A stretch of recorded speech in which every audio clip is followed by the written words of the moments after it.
ഭൗമരാഷ്ട്രീയ സംഘർഷങ്ങൾ എപ്പോഴും ആഗോള വിപണികളിൽ അസ്ഥിരത വിതയ്ക്കാറുണ്ട്. എന്നാൽ 2026 US-ഇറാൻ യുദ്ധം രൂക്ഷമായതോടെ ലോകം ഇതുവരെ കണ്ടിട്ടില്ലാത്ത വിധത്തിലുള്ള സാമ്പത്തിക മാറ്റങ്ങൾക്കാണ് സാക്ഷ്യം വഹിക്കുന്നത്. സുരക്ഷിത നിക്ഷേപങ്ങൾ എന്ന സങ്കല്പത്തെ തന്നെ കാതലായ മാറ്റങ്ങൾ വന്നിരിക്കുന്നു. പതിറ്റാണ്ടുകളായി പ്രതിസന്ധി ഘട്ടങ്ങളിൽ ലോകം വിശ്വസിച്ചിരുന്ന സ്വർണത്തേക്കാൾ US ഡോളർ ഒരു കരുത്തുറ്റ ആയുധമായി മാറുന്ന കാഴ്ചയാണ് നാം കാണുന്നത്. 2025 US ഡോളർ സൂചിക വലിയ വെല്ലുവിളികൾ നേരിട്ടിരുന്നു. ആ വർഷം ഏകദേശം 10% ഇടിവ് രേഖപ്പെടുത്തിയതോടെ ഡോളറിന്റെ ആധിപത്യം അവസാനിക്കുകയാണോ എന്ന ചോദ്യവും ഉയർന്നു. എന്നാൽ US നേരിട്ട് ഇറാനുമായുള്ള യുദ്ധത്തിൽ പങ്കാളിയായതോടെ ചിത്രം മാറി. യുദ്ധം ആഗോള വിപണികളിൽ വലിയ അനിശ്ചിതത്വം സൃഷ്ടിച്ചപ്പോൾ നിക്ഷേപകർ സുരക്ഷിതത്വം തേടി വീണ്ടും ഡോളറിലേക്ക് മടങ്ങി. 2026 മാർച്ചിലെ കണക്കുകൾ പ്രകാരം ഡോളർ സൂചിക 2% ഉയർന്നു. US സമ്പദ് വ്യവസ്ഥയുടെ കരുത്തും യുദ്ധസമയത്തെ അതിന്റെ തന്ത്രപരമായ ഇടപെടലുകളും ഡോളറിനെ വീണ്ടും ഒരു ഗ്ലോബൽ റിസർവ് കറൻസി എന്ന നിലയിൽ ഒന്നാമതെത്തിച്ചു. സാധാരണയായി യുദ്ധസമയങ്ങളിൽ സ്വർണ്ണവില കുതിച്ചുയരാറാണ് പതിവ്.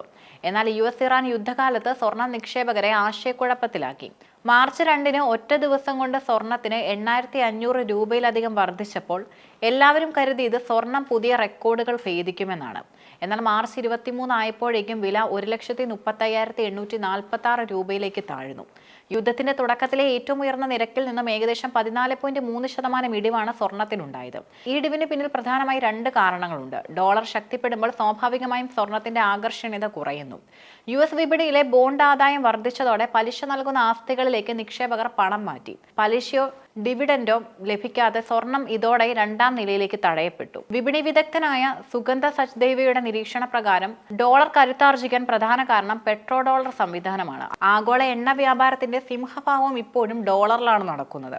ഇറാൻ US യുദ്ധം മൂലം ഹോർമുസ് കടലിടുക്ക് ഉപരോധിക്കപ്പെട്ടപ്പോൾ എണ്ണ വിതരണം തടസ്സപ്പെടുകയും വില കുതിച്ചുയരുകയും ചെയ്തു. എണ്ണ ഇറക്കുമതി ചെയ്യുന്ന രാജ്യങ്ങൾക്ക് ഉയർന്ന വിലയ്ക്ക് എണ്ണ വാങ്ങാൻ കൂടുതൽ ഡോളർ ആവശ്യമായി വന്നു. ഈ വർദ്ധിച്ച ആവശ്യം ഡോളറിന്റെ മൂല്യം ഉയർത്താൻ കാരണമായി. ലോകത്തെ ഏറ്റവും കൂടുതൽ വ്യാപാരം ചെയ്യപ്പെടുന്ന ഉൽപ്പാദനം എണ്ണയായതിനാൽ അത് വാങ്ങാൻ ആവശ്യമായ കറൻസി എന്ന നിലയിൽ ഡോളറിന്റെ പ്രസക്തി ഇന്നും അചഞ്ചലമായി തുടരുന്നു. ഈ യുദ്ധത്തിൽ US സാമ്പത്തികമായി ഒരു വലിയ നേട്ടം കൈവരിച്ചു. പഴയ കാലത്ത് US എണ്ണ ഇറക്കുമതിയെ ആശ്രയിച്ചിരുന്നെങ്കിൽ ഇന്ന് അവർ പ്രധാന എണ്ണ കയറ്റുമതിക്കാരാണ്. അതിനാൽ തന്നെ മധ്യേഷ്യയിലെ സംഘർഷങ്ങൾ മൂലം എണ്ണവില ഉയരുന്നത് US-നെ സാമ്പത്തികമായി തളർത്തിയില്ല, പകരം സഹായിക്കുകയാണ് ചെയ്തത്. യൂറോപ്പും ഏഷ്യയും ഊർജ്ജ പ്രതിസന്ധിയിൽ വലയുമ്പോൾ US താരതമ്യേന സുരക്ഷിതമായ നിലയിലാണ്. മാത്രമല്ല, ഉയർന്ന എണ്ണവില പണപ്പെരുപ്പത്തിന് കാരണമാകുന്നുമുണ്ട്. ഇത് തടയാൻ US ഫെഡറൽ റിസർവ് പലിശ നിരക്ക് ദീർഘകാലത്തേക്ക് ഉയർന്ന നിലയിൽ നിലനിർത്തുന്നു. ഉയർന്ന പലിശ ലഭിക്കുന്ന ഡോളർ അധിഷ്ഠിത ആസ്തികളിലേക്ക് ലോകമെമ്പാടുമുള്ള മൂലധനം ഒഴുക്കാൻ ഇത് കാരണമാകുന്നു.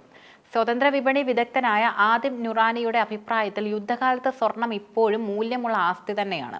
എന്നാൽ എണ്ണവില കുതിച്ചുയരുന്ന സാഹചര്യത്തിൽ ഒരു സവിശേഷമായ സാമ്പത്തിക ശൃംഖല പ്രതികരണം സംഭവിക്കുന്നു.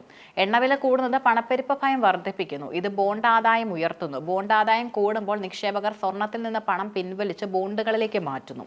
ഈ കാരണത്താലാണ് സ്വർണം അതിന്റെ പരമ്പരാഗത സുരക്ഷിത താവളം എന്ന പദവി തിരിച്ചുപിടിക്കാൻ ബുദ്ധിമുട്ടുന്നത്. ഡോളർ നിലവിൽ കരുത്തനാണെങ്കിലും സുഗന്ധ സച്ദേവ ചില മുന്നറിയിപ്പുകൾ നൽകുന്നുണ്ട്. ഡോളറിന്റെ ആധിപത്യം ശാശ്വതമായിരിക്കില്ല. US ഏർപ്പെടുത്തുന്ന താരിഫുകൾ, ഉപരോധങ്ങൾ, മറ്റ് രാജ്യങ്ങളുടെ വിദേശ നാണയ കരുതൽ ശേഖരം മരവിപ്പിക്കൽ എന്നിവ ഡോളർ കേന്ദ്രീകൃതമായി ആഗോള സംവിധാനത്തോടുള്ള വിശ്വാസം കുറയ്ക്കുന്നുണ്ട്. പല രാജ്യങ്ങളും ഇപ്പോൾ ഡോളറിന് പകരമായി മറ്റ് കറൻസികളോ സ്വർണത്തിലോ വ്യാപാരം നടത്താൻ ആലോചിക്കുന്നു. US-ന്റെ വർദ്ധിച്ചു വരുന്ന കടബാധ്യതയും സാമ്പത്തിക സമ്മർദ്ദങ്ങളും ദീർഘകാലാടിസ്ഥാനത്തിൽ ഡോളറിന് ഭീഷണിയാണ്. വിപണിയിലെ മാറ്റങ്ങൾക്കിടയിലും സ്വർണത്തിന് അതിന്റെ പ്രസക്തി നഷ്ടപ്പെട്ടിട്ടില്ലെന്ന് വിദഗ്ധർ വിശ്വസിക്കുന്നു. ഡോളർ ശക്തി പ്രാപിക്കുന്ന സമയങ്ങളിൽ സ്വർണത്തിന് താൽക്കാലികമായി തകർച്ചയുണ്ടായേക്കാം. എന്നാൽ വ്യവസ്ഥാപരമായ അപകട സാധ്യതകൾ വർദ്ധിക്കുമ്പോൾ സ്വർണം വീണ്ടും തിളങ്ങും. കറൻസി മൂല്യത്തകർച്ചയ്ക്കെതിരെയുള്ള ഒരു ഇൻഷുറൻസായി സ്വർണം എപ്പോഴും നിലനിൽക്കും. ചുരുക്കത്തിൽ US-ഇറാൻ യുദ്ധം നിക്ഷേപകരുടെ മുൻഗണനകളിൽ വലിയ മാറ്റം വരുത്തിയിരിക്കുന്നു.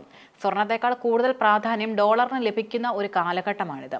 എണ്ണവിലയിലെ വർധനവും US-ന്റെ ശക്തമായ സാമ്പത്തിക നയങ്ങളും ഡോളറിനെ 1ാം സ്ഥാനത്ത് നിലനിർത്തുന്നു.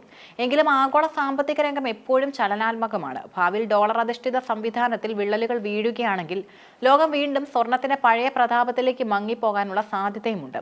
നിലവിലെ സാഹചര്യത്തിൽ വൈവിധ്യവൽക്കരിക്കപ്പെട്ട ഒരു പോർട്ട്ഫോളിയോ കൈവശം വയ്ക്കുക എന്നതാണ് നിക്ഷേപകർക്ക് സ്വീകരിക്കാവുന്ന ഏറ്റവും മികച്ച മാർഗം.